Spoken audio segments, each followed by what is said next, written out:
회개하는 자가 누리는 나라가 천국입니다. 회개는 존재론적으로 바로 신분이 바뀌어진 자가 회개인 것입니다. 그러니까 눈물 좀 흘리고 마음에 양심에 갇히게 되고 그리고 또 제자로 돌아간다면 그거는 회개가 아닌 것입니다. 그러니까 사단의 통치 속에서 하나님의 통치 안으로 들어오는 것을 회개라고 말씀하고 있는 것입니다. 죄인의 자리에서 의인의 자리로 돌아와서 의의 삶을 사는 것을 회개라고 말씀하고 있는 겁니다. 그래서 회개하는 자가 천국을 누리는 겁니다. 두 번째는 바로 심령이 가난한 자가 천국을 누립니다. 그러니까 존재론적으로 자기의 존재가 사단의 통치에서 하나님의 통치로 들어온 사람들은 죄가 없어지는 죄 사함받는 삶이 심령이 가난한 것입니다. 그러니까 죄가 없이 바로 의롭다움을 받은 사람이 누리는 나라가 천국인 것입니다. 그리고 오늘 세 번째로 누가 또 천국을 누리냐? 바로 마음이 청결한 자가. 그러니까 회개하는 자, 심령이 가난한 자는 마음이 청결하게 되는 것입니다.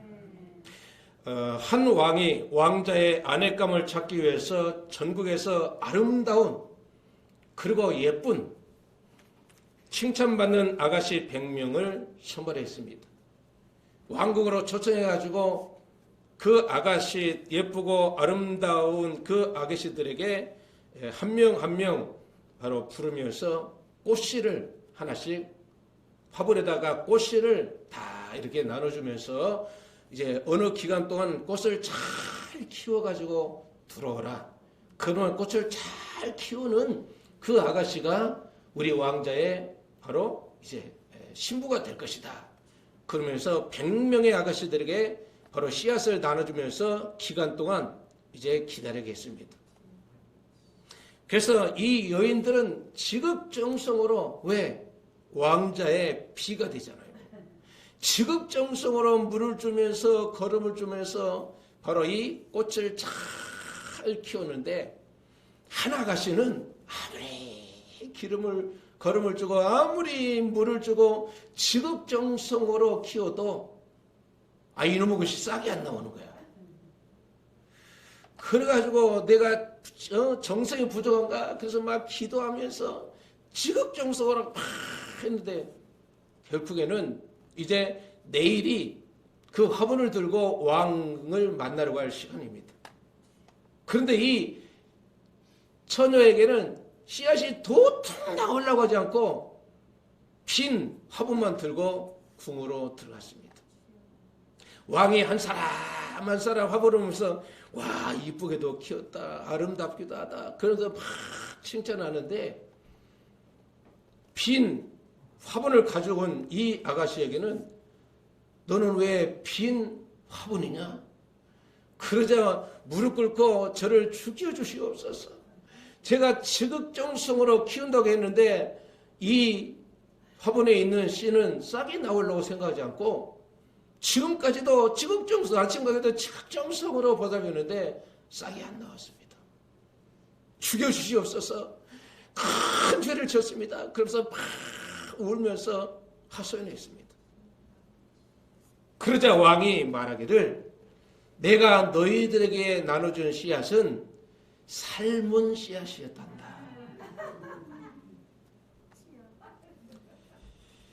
그러면서 말하기를 나는 죽은 꽃씨에게 꽃을 피워내는 머리 좋은 아가씨를 요구한 게 아니라 마음이 깨끗한 아가씨, 청결한 아가씨를 찾고 있었단다.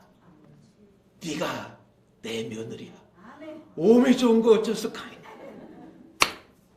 여러분 마음이 청결한 자, 마음이 깨끗한 자, 머리 굴리지 않고 있는 그대로를 가지고 온 그 여인이 바로 왕자의 비가 된 것입니다. 여러분 누가 하나님을 봅니까? 마음이 청결한 자가 하나님을 봅니다. 마음이 청결한 자를 보겠나니 저가 하나님을 볼 것입니다. 목사님 나는 지금까지 신앙생활하는데 하나님이 일하신 걸 한 번도 못 봤습니다. 그러면 내 심령을 봐서봐야 됩니다. 내 심령. 간에 붙었다. 쓸개에 붙었다는 내 심보. 도둑놈의 심보. 사기꾼의 심보. 머리를 막 돌리면서 내가 왕자의 비가 돼야지. 그러면서 삶은 씨앗을 주는데 다른 씨앗을 심어가지고 꽃을 만들어오는 그런 아가씨들. 여러분, 하나님께서 우리에게 일을 맡겨줄 때는 하나님께서 할 수 없어서 그런 게 아닙니다. 하나님께서 가진 것이 없어서 우리에게 맡긴 게 아니라 우리의 청결한 심령, 깨끗한 심령을 가진 자를 찾고 있다는 것입니다. 이 왕이 자기의 며느리감을 찾을 때 왕이 부족한 것이 뭐겠습니까? 신하들한테 야 꽃밭 만들어 그러면요 얼마나 아름답게 꽃밭을 만들겠습니까? 그런데 꽃밭 만들려고 화분에다가 꽃씨를 준 게 아니라 마음이 청결한 자, 마음이 깨끗한 자를 찾고 있었던 것이죠. 여러분, 하나님께서도 뭐가 부족해서 뭐가 힘들어서 나에게 일을 맡겨주겠습니까? 하나님께서는 마음이 청결한 신부를 찾고 있는 겁니다. 여러분이 신부가 되기를 예수 이름으로 축복합니다. 머리 굴러가지고 많은 것을 짊어지고 낑낑거리면서 내가 이렇게 많은 것을 남겼습니다. 그거 원치 않다. 하늘나라에는 내가 이 세상에서 가지고 남긴 거 하늘나라에서는요 쓰레기 창고에도 들어갈 수 없는 것들입니다. 하나님은 내 마음에 청결함을, 내 마음에 깨끗한 심령을 만들어서 바로 영원한 예수 그리스도의 신부로서 당당히 하나님 나라에 입성할 수 있도록 신부를 만들고 있는 것입니다. 그러면 청결이란 말은 무슨 말인가? 이 청결이란 말은 클린, 깨끗한 것을 말하는 게 아닙니다. 이 청결은 무슨 말이냐? 바로 영어로는 pure라고 말하는데요. 히브리어로는 카타로스, 순수한, 섞이지 않는, 그 다음에 오염되지 않는 깨끗한, 완전한 그런 뜻을 가지고 있는 겁니다. 다시 말해서 마음이 깨끗하다. 그 소리는 뭐냐? 마음이 한 마음이라는 것이죠. 내 마음이 두 마음을 가지고 사는 것을 일컬어서 성경은 간음이라고 말하는 겁니다. 육체적인 간음은요, 그건 아무것도 아니에요. 내 마음에 하나님을 향한 한 마음이 아니라 다른 마음. 내가 물질도 섬기고 하나님도 섬기고 그러면서 양다리 걸치는 것을 일컬어서 성경은 간음이라고 그러는 거예요. 그런 데를 걸어서 거룩하지 않다, 깨끗하지 않다라고 말씀하고 있는 것입니다. 그렇다면은 바로 마음이 청결하다는 말은 무슨 말인가? 첫 번째는 야고보서 4장 6절 10절에 보니까 이렇게 말했습니다. 한번 찾아볼까요? 청결이란, 오늘은 청결이란 말을 바로 정리하고 가야 됩니다. 청결. 왜? 청결해야만이 영원한 바로 신랑 되신 예수님의 신부의 자격이 될 수 있기 때문에 그렇습니다. 야고보서 4장 6절로 10절, 야고보서 4장 6절로 10절, 야고보서 4장 6절로 10절 같이 읽겠습니다. 그러나 더 큰 은혜를 주시나니 그러므로 일러주되 하나님이 교만한 자를 물리치시고 겸손한 자에게 은혜를 주신다 하였느니라. 그런즉 너희는 하나님께 복종할지어다. 마귀를 대적하라. 그러면 너희를 피하리라. 하나님을 가까이하라. 그러면 너희를 가까이 하시리라. 죄인들아 손을 깨끗이 하라. 두 마음을 품은 자들아 마음을 성결하게 하라. 슬퍼하며 애통하며 울지어다. 너희 웃음을 애통으로 너희 즐거움을 근심으로 바꿀지어다. 주 앞에서 낮추라. 그리하면 주께서 너희를 높이시리라. 천국은요, 들어볼까요? 천국은 누구나가 누리는 행복입니다. 천국은 누구나가 남자나 여자나 가난한 자나 또 부한 자나 또 공부를 많이 한 사람이나 못 산 사람이나 가진 자나 없는 사람 빈부노천 할 것 없이 누구나가 누리는 행복한 나라가 천국입니다. 그게 바로 회개하는 자의 모습이고 심령이 가난 자의 모습이고 마음이 청결할 때 가능합니다. 내 마음이 청결할 때 누구나가 누리는 행복입니다. 그 나라가 천국인 것입니다. 그런데 인간적으로 보면요, 인간 세상에서는 내가 잘나면요 누군가는 고통스러워야 됩니다. 내가 이 세상에서 입시에 합격하면요 누군가는 입시에서 떨어져서 괴로워야 합니다. 그거는 천국이 아닌 것이죠. 천국은 그런 나라가 아닙니다. 누구나가 누리는 행복한 나라가 천국입니다.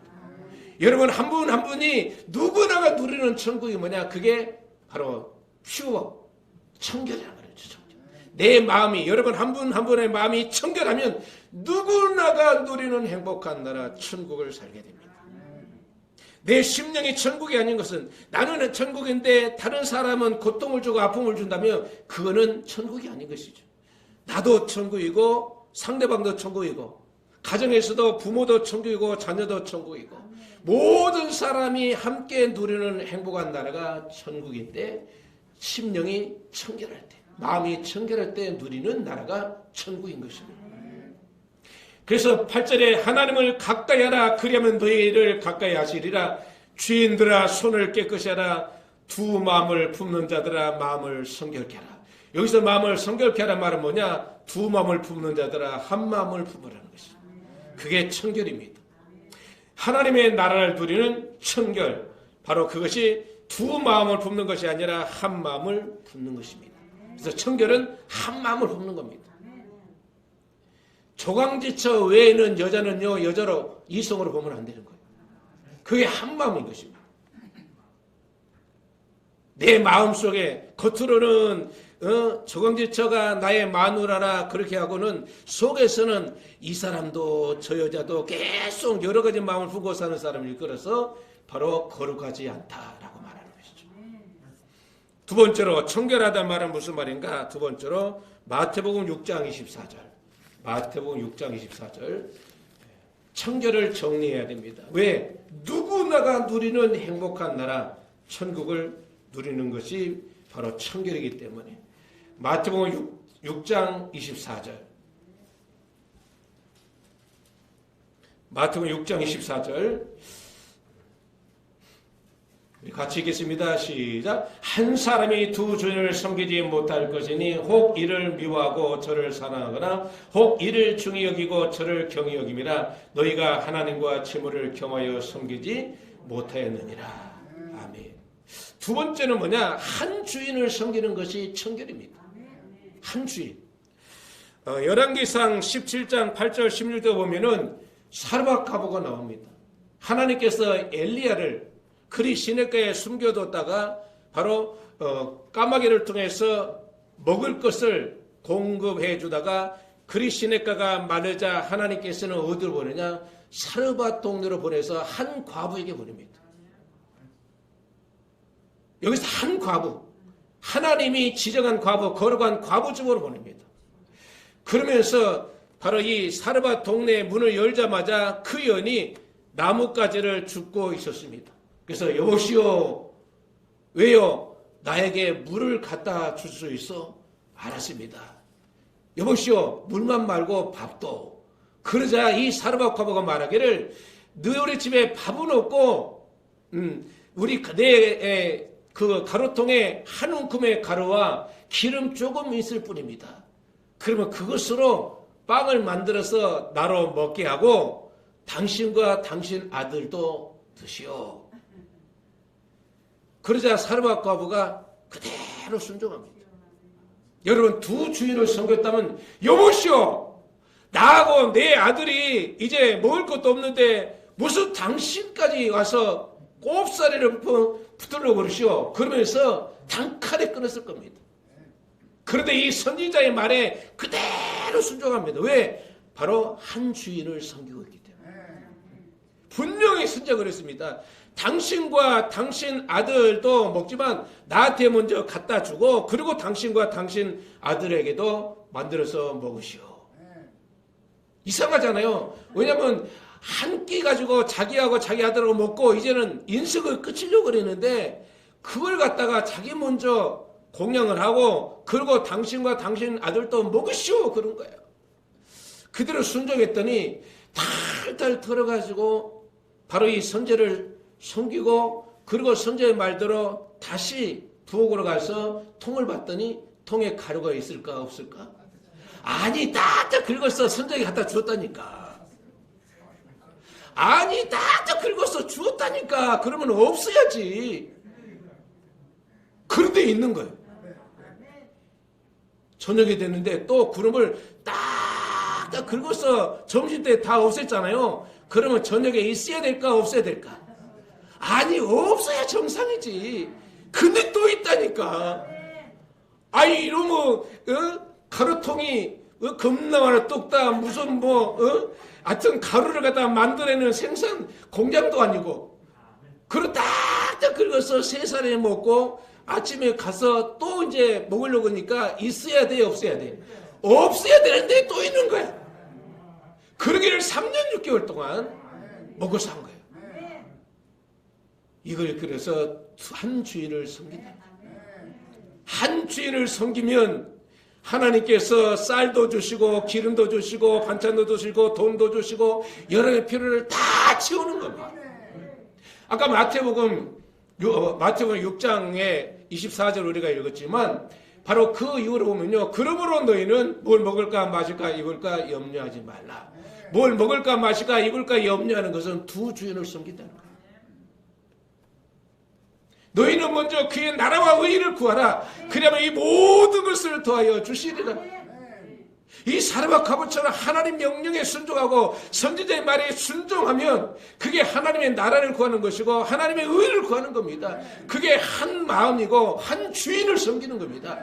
여러분 하나님의 한 분만 잘 섬기면 하나님의 한 분만 내가 붙들고 그분의 마음에 들고 그분의 마음으로 움직일 수 있다면 사람과 갑옷의 역사가 오늘 현장에도 여러분 가정에서도 그렇게 나타날 줄로 믿습니다. 그게 비밀입니다. 그의 나라와 의, 다시 말해서 하나님이 내 안에 오셔서 나를 다스리고 통치하여 나의 주인이 되면 이 세상의 모든 것을 내가 채워주리라. 안 믿으니까 새를 또 예를 들어. 야 삐약삐약삐약. 그거는 병아리 소리지. 참새 소리 삐삐삐삐 그러면서 참새가 날아다니. 야야 참새가 날아다니는데 저 참새들이 씨앗을 심는 줄 봤냐? 또 거둬들이더냐? 아니요. 하나님이 먹이시고 하나님께서 먹이시고 그를 기르지 않냐? 저 들의 백합을 봐라. 언제 저들이 옷을 만들어서 입었느냐? 그러나 솔로몬의 모든 영광으로도 저 백합보다 더 아름다운 옷을 본 적이 없느니라. 하물며 너일까 보냐.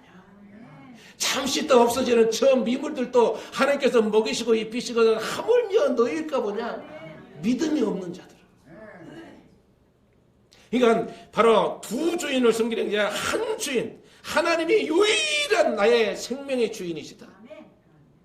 한 분만 섬기면 하나님께서 이 모든 것을 채워주시는 하나님인 것을 우리에게 보여주는 것입니다. 세 번째로 뭐가 또 청결인가? 야고보서 1장 6절 8절로 봅시다. 야고보서 1장 6절 8절. 오늘은 다 잊어버려도 이 청결을 정리하면 100점짜리 성도입니다. 야고보서 1장 6절로 8절.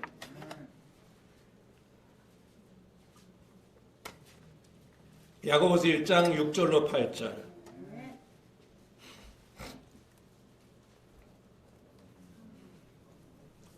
같이 읽겠습니다. 시작. 오직 믿음으로 구하고 조금도 의심하지 말라. 의심하는 자는 마치 바람에 밀려 요동하는 바다 물결 같으니 이런 사람은 무엇이든지 주께 얻기를 생각하지 말라. 두 마음을 품어 모든 일에 정함이, 여기가 바로 정한다는 머리가 뭐냐? 청결입니다. 청결함이 없는 자로다. 뭐가? 의심하는 자. 의심하는 자가 누구냐? 두 마음을 품는 자라는 것이죠. 청결의 자, 의심하는 자. 의심하는 자는 두 마음을 품는 자요. 결과적으로 믿음이 없는 것이라는 것이죠. 의심은 자. 그래서 청결을 정리해보면 청결이란 깨끗한, 섞이지 않는 순수한, 바로 오염되지 않는 완전한 것을 의미하게 되는데 그게 한 마음인 것입니다. 두 번째는 한 주인을 섬기는 것이죠. 세 번째는 의심하지 아니하는 바로 믿음의 상태가 뭐냐? 청결이라는 것이죠. 그래서 믿는 자의 바로 믿는 사람들의 간구는 역사님이 강하다 그랬는데 왜 그러냐? 청결하기 때문에. 믿음이 없는 사람은 의심하는 겁니다. 의심하다 보니까 하나님의 대역사를 그르치게 되는 것입니다. 베드로가 무리를 걸어올 때 바로 주님께서 뭐라 했습니까? 주님이 물을 위에 새벽에 걸어오니까 주님이시든 나도 걸어오라 하소서. 그러자 베드로에게 걸어오라. 그러자 그 명령에 순종해서 바로 이 갈릴리 호수를, 갈릴리 바다를 걷기 시작합니다. 그러자 광풍이 확 불 때 그 광풍으로 말미암아 물에 빠져드니 베드로가 뭐랬습니까? 나 좀 살려주세요. 살려주세요. 사람 살려. 사람 살려. 그래서 예수님께서 건져내놓고 왜 의심하느냐? 믿음이 없는 자야.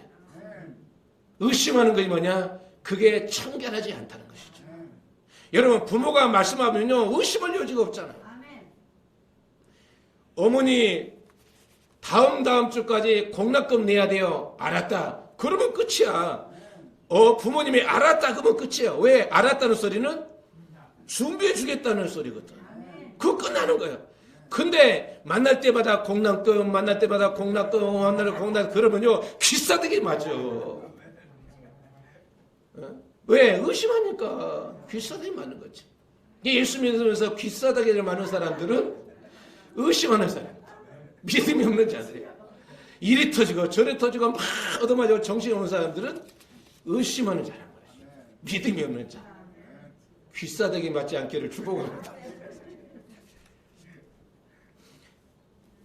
그래서 청결하다는 말은 한 마음, 그 다음에 한 주인을 섬기는 것이고 의심하지 않는 마음, 믿음을 일컬어서 청결이라고 합니다. 그렇다면 어떻게 청결해질 수 있을까? 이제 청결을 정리했으니까 그럼 어떻게 청결해질 수 있을까? 어떻게 한 마음을 품고 한 주인을 섬기며 더 나아가서 의심하지 않는 바로 믿음으로 살 수 있을까? 어떻게 이게 가능할까? 우리 에스겔서 36장으로 가봅니다. 에스겔서 36장. 에스겔서 36장 25절 27절. 에스겔서 36장 25절로 27절 어떻게 청결해질 수 있을까?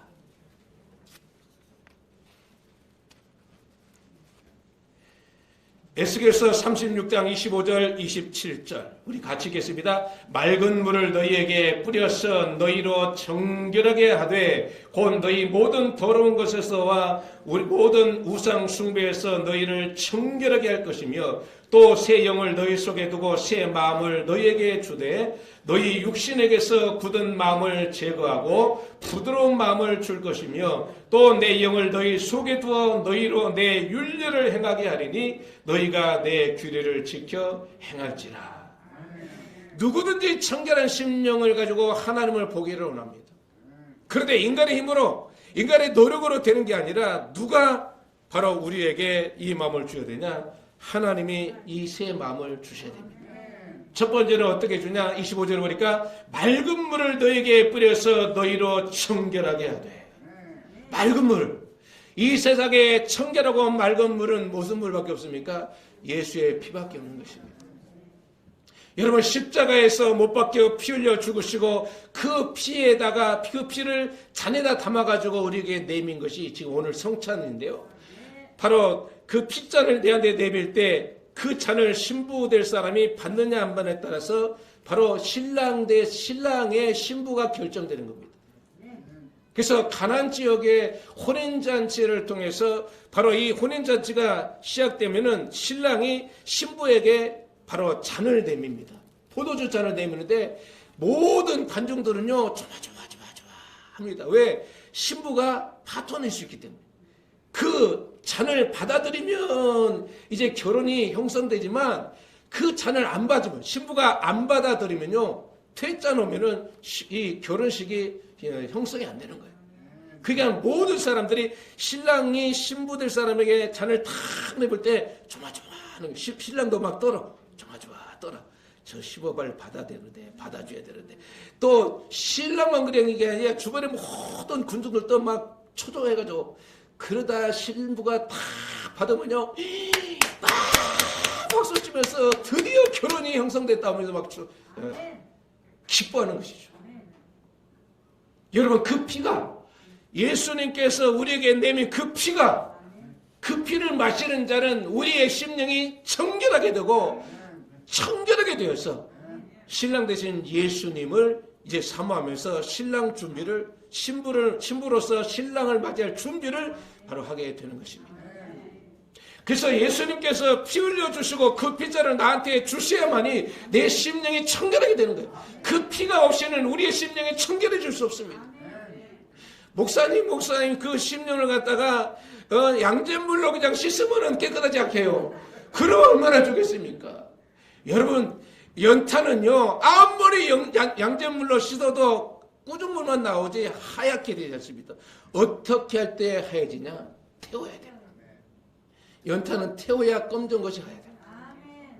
여러분, 내 심령에 더러워진 죄로 오염된 죄로 타락한 내 심령이 청결해질 수 있는 일은 예수의 피밖에 없는 겁니다. 십자가에 걸리신 그 핏잔을 내가 받아들일 때 비로소 내 마음이 청결해지게 되는 것입니다. 그래서 25절에 맑은 물을 너에게 뿌려서 너희로 청결하게 하되 곧 너희 모든 더러운 것에서 모든 우상 숭배에서 너를 청결하게 할 것이다. 죄된 마음, 타락한 인간들이요 항상 우상 숭배하고 사는 겁니다. 여러분, 기독교하고 다른 종교의 다른 점은 뭔지 아십니까? 다른 종교는 내가 찾아가야 돼. 내가 찾아가야 돼. 그러면은 다리도 성하지 못하고 정신도 옳게 못하고 들어 놓이는 사람은요 어쩌는 거예요? 그 죽으라는 건가? 건강한 사람만 바로 위에서 있는 게 다른 종교입니까? 근데 기독교는 하나님 나를 찾아오십니다. 38년 된 병자를 찾아오십니다. 수가성 여인을 찾아오십니다. 죄인이 나를 찾아오셔서 나를 일으켜 세우면서 치료하시면서 구원을 베푸시는 분이 예수 그리스도이십니다. 그렇기 때문에 다른 종교하고 기독교의 차이점은 전적인 하나님의 은혜가 발동되는 바로 예수 그리스도의 은혜로 우리가 구원을 받는 것이고, 다른 종교들은 자기들이 찾아가서 자기들이 만들어가지고 자기들이 복을 달라고 빌어. 그게 우상이란 말이에요. 누구를 위해서? 자기를 위해서. 그러니까 누가 봐도 미친 짓이죠. 자기가 찾아가서 자기가 만들어놓고 자기가 그 만들어놓은 돌멩이에다가 빌면서 복을 달라는 거예요. 그게 무슨 짓입니까? 그러면 돌멩이를 만든 사람이 능력이 있습니까? 아니면은 그 돌멩이가 능력이 있는 것입니까? 만든 사람이 능력이 있는 것이지. 갈 필요가 없는데 가가지고 3,000배를 했니 뭐 10,000배를 했니 그러면서 무릎을 다 망가졌다고 그러면서 고행을 하는 거예요. 여러분, 청결은요 이 하나님이 우리에게 주셔야만이 가능한 거예요. 그래서 모든 인간을 구원하려고 보니까 바로 죄 없는, 흠 없는, 죄가 없는 거룩한 희생 제물이 필요한데 아무리 봐도 바로 이 거룩한 제물을 찾을 수 없는 것입니다. 그래서 하나님이 인간의 옷을 입고 이 세상에 오신 분이 예수란 말이죠. 오로지 죄 없이 여자의 후손으로 흠도 죄도 없는 모습으로 이 세상에 오신 분이 예수 그리스도이십니다. 그분이 십자가에서 매어 달리시고 피를 흘려서 그 핏잔을 나한테 받아가지고 내밀어서 피전 받아다오. 그리고 그 피로만요 우리의 심령을 정결하게 하신 것입니다. 깨끗하게 하신 것입니다. 이게 하나님의 은혜인 것입니다.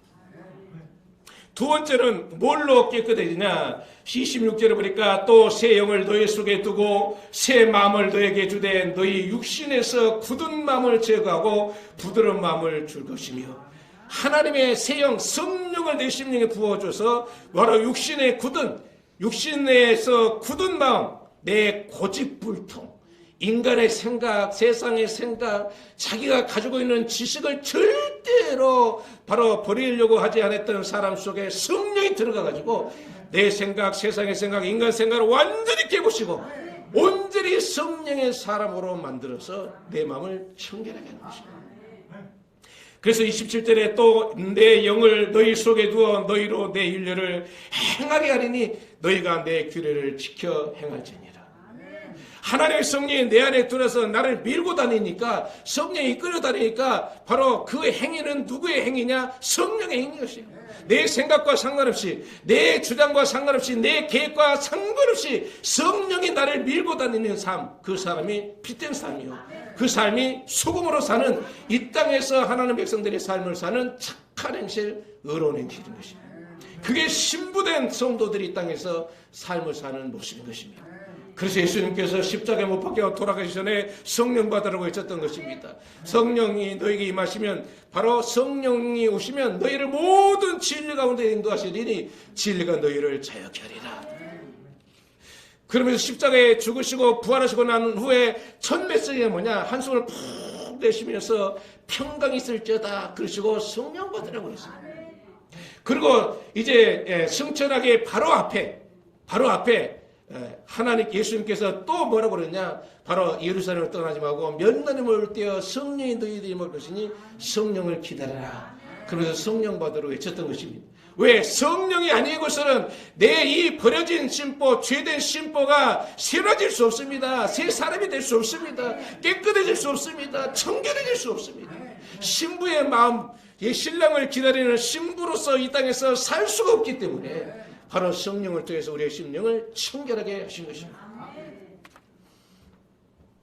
그래서 누가복음 11장 13절에 너희가 악할지라도 좋은 것을 철저하게 줄 줄 알거든 하물며 구하는 자에게 성령을 주시지 않겠느냐.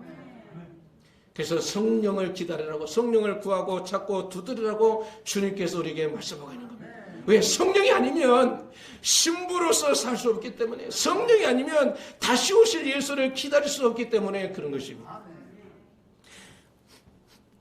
고린도서 3장 12절에도 너희 몸이 하나님의 성전인 것과 하나님의 성령이 너 안에 거하신 것을 알지 못하느냐.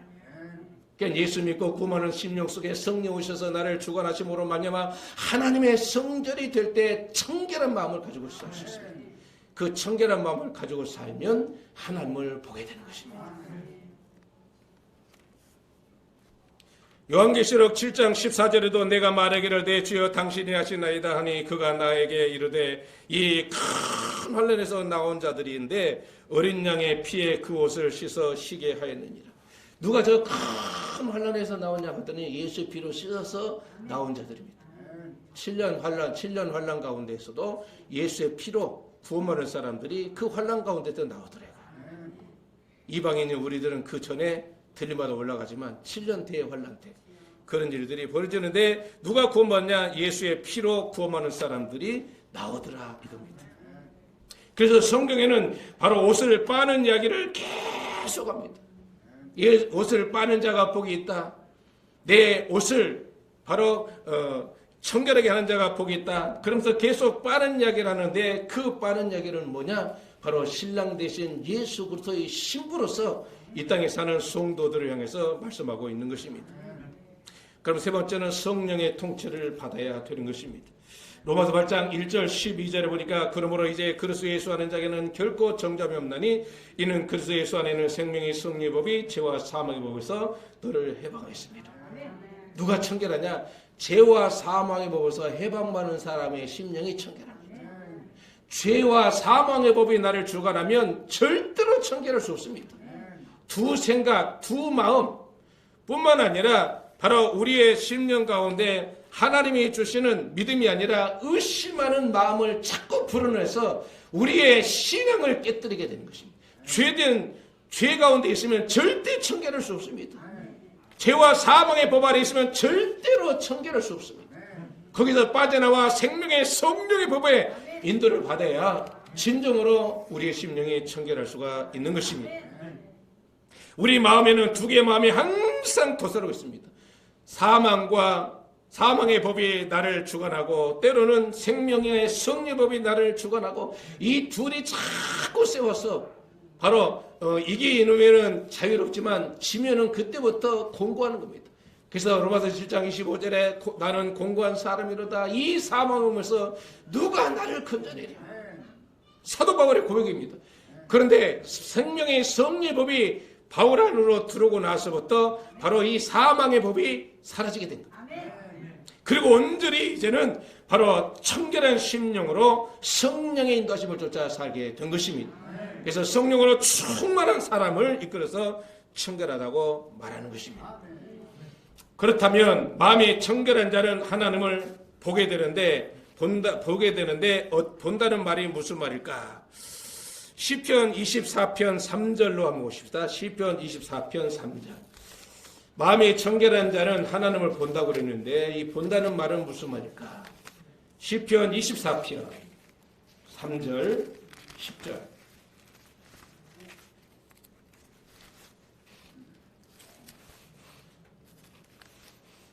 시편 24편 3절로 10절 같이 읽겠습니다. 여호와의 산에 오를 자 누구며 그의 거룩한 곳에 설 자 누구인가? 고 손이 깨끗하며 마음이 청결하며 뜻을 허탄한 데 두지 아니하는 하며 거짓 맹세하지 아니하는 자로다. 그는 여호와께 복을 받고 구원의 하나님께 의를 얻으리니 이는 여호와를 찾는 족속이요 야곱의 하나님의 얼굴을 구하는 자로다. 거기까지 읽어봅시다. 예, 여호와의 산에 오를 자가 누구냐? 그의 거룩한 곳에 설 자가 누구냐? 손이 깨끗하며 마음이 청결하며 뜻을 허탄한 데 두지 아니하며 거짓 맹세하지 아니하는 자로다. 그러니까 마음이 청결한 자는 하나님을 보게 되는데 하나님을 본다는 소리가 무슨 말이냐? 여호와의 산에 오를 수 있다는 것이죠. 거룩한 곳에 설 자라는 것이죠. 여호와의 산, 거룩한 곳, 하나님이 통치하고 계시는 천국에 입성할 수 있다는 것이죠. 마음이 청결한 자가 하나님의 나라의 주인공인 겁니다. 마음이 청결하지 않은 사람은 하나님의 나라와 상관이 없는 것입니다. 우리가 하나님 말씀을 듣고 지식적으로 아는 게 중요한 게 아니라 바로 청결한 심령으로 사는 것이 능력인 것입니다. 그게 신앙인 것입니다. 여러분, 바로 시대와 때는 점점 이제 지구의 종말은 끝을 향해서 가고 지금 그 끝에 직면에 있는데, 그래서 끝에 와 있다는 거냐? 다시 오실 예수 그리스도를 맞이할 수 있는 바로 그 임박한 시간 속에 우리가 와 있는 것입니다. 이 세상 떠날 때 여러분이 가지고 있는 돈, 집, 또 땅거리면서 살았던 땅들을 다 정리해서 이고 안고 짊어지고 못 간다니까. 어리석은 생각하지 마십시오. 죽을 때 다 놓고 가. 여러분의 입 속에 있는 이빨까지도, 금이빨까지도 다 뺏긴다니까. 아무것도 못 가지고 가. 그게 무슨 능력이라고. 그거 아니면 죽을 것처럼 싸우고 막 다투고 질투하고 그러는데 그 사람처럼 어리석은 게 없는 겁니다. 안 믿는 사람은 그게 전부니까 그런다 하지만 예수 믿는 사람은 그거 아닙니다. 그래서 마음이 청결한 자가 여호와의 손에 오르게 두고 그의 거룩한 곳에 서게 되는 것입니다. 그래서 그는 여호와께 복을 받고 구원의 하나님께 의를 얻으리니 이는 여호와를 찾는 족속이요 야곱의 하나님의 얼굴을 구하는 자로다. 그러면서 7절에 문들아 너희 머리를 들지어다 영원한 문들아 들릴지어다 영광의 왕이 들어가시로다. 바로 여호와의 산, 거룩한 곳이 어디냐? 천국인 것을 우리가 말씀하고 있습니다. 마음이 청결한 자는 하나님을 볼 것이요. 예, 마음이 청결한 자는 하나님 계신 천국에 들어가서 하나님을 보게 되는 것이죠. 8절 보니까 영광의 왕이 누구시냐? 강하고 능한 여호와시오 전쟁에 능한 여호와시로다. 문들아 너희 머리를 들릴지어다 영원한 문들아 들릴지어다 영광의 왕이 들어가시로다. 영광의 왕이 누구시냐? 만군의 여호와께서 곧 영광의 왕이시로다. 모든 전쟁에서 승리하고 계신 그 바로 만왕의 왕이 바로 계시는 곳에 들어가는 사람이 누구냐? 청결한 사람, 마음이 청결한 자가 바로 여호와의 산 거룩한 곳에 들어가서 왕을 뵙는 역사가 있게 되는 것입니다. 한 군데만 더 보고 싶다. 고린도전서 13장 12절. 고린도전서 13장 12절. 청결한 자는 하나님을 본다고 그랬는데 고린도전서 13장 12절. 고린도전서 13장 12절.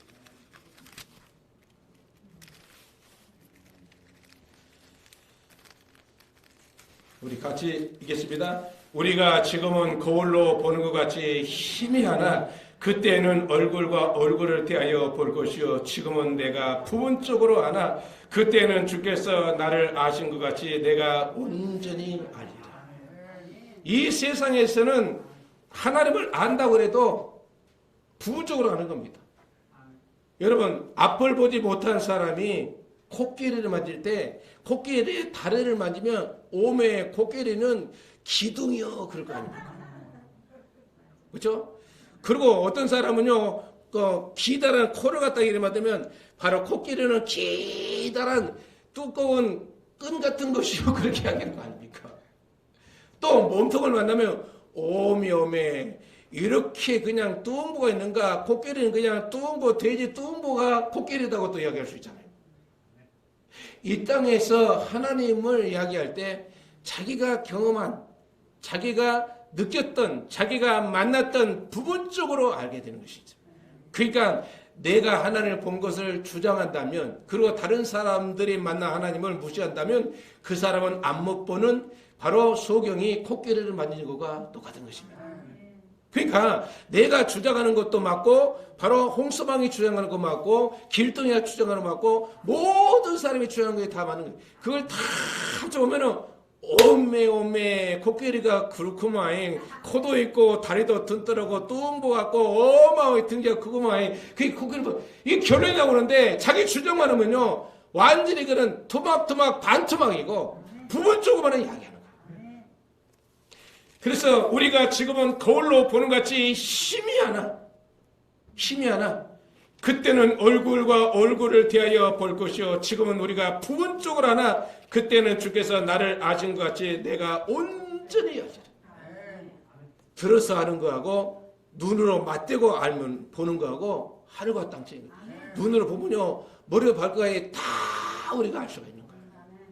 물론 그 심볼은 모르지만 겉모습은 다 아는 거예요. 하나님을 우리가 언제 확실하게 하냐?